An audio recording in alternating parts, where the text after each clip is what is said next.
Jelas kepada kita. Kita ini kena menjaga mulut, menjaga lidah dan juga hati. Tidak mengiralah sama ada kita sesama Islam, sesama saudara baru, sesama orang bukan Islam. Kepada semua seluruh masyarakat di Malaysia ini, tidak kira Islam ataupun bukan Islam.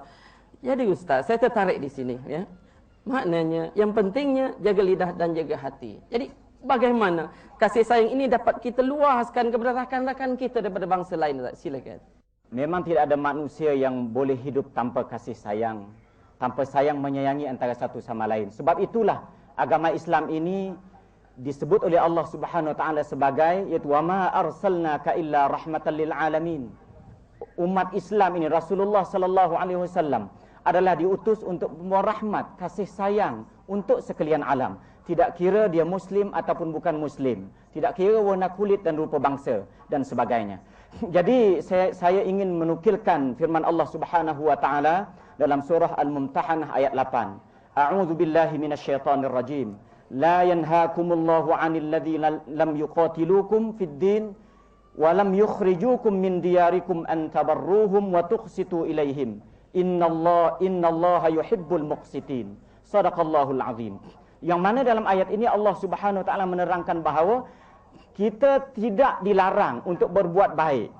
Berbuat baik dan berlaku adil terhadap orang yang bukan Islam, yang tidak memerangi kita kerana agama.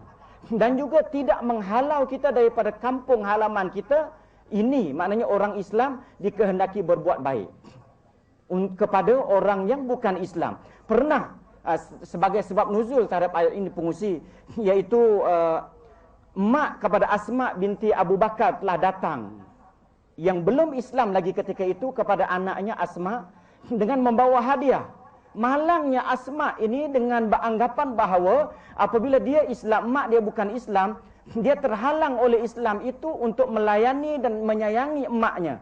Langsung perkara ini dirujukkan kepada Rasulullah sallallahu alaihi wasallam. Maka Rasulullah memerintahkan Asma agar menerima hadiah daripada emaknya yang belum Islam itu lagi, dan juga mempersilakan emaknya dan melayan emaknya dengan penuh kasih sayang di dalam rumah. Jadi dalam hal ini kita melihat, saya tertarik dengan nukilan iaitu seorang ahli undang-undang perlembagaan Islam yang bernama Syekh Abdul Hamid Al-Mutawalli, yang menyatakan bahawa antara hak yang nak mengekalkan kasih sayang dalam sebuah negara Islam ialah di antara orang Islam dan bukan Islam ialah konsep lahum ma lana wa alaihim ma alaina. Bagi kita, hak setiap orang Muslim itu adalah hak juga bagi orang bukan Islam. Dan tanggungjawab orang bukan Islam itu juga adalah tanggungjawab orang Islam. Sebab itulah dalam Al-Quranul Karim disebut sebagai satu hak, iaitu kebebasan beragama, la ikraha fid din.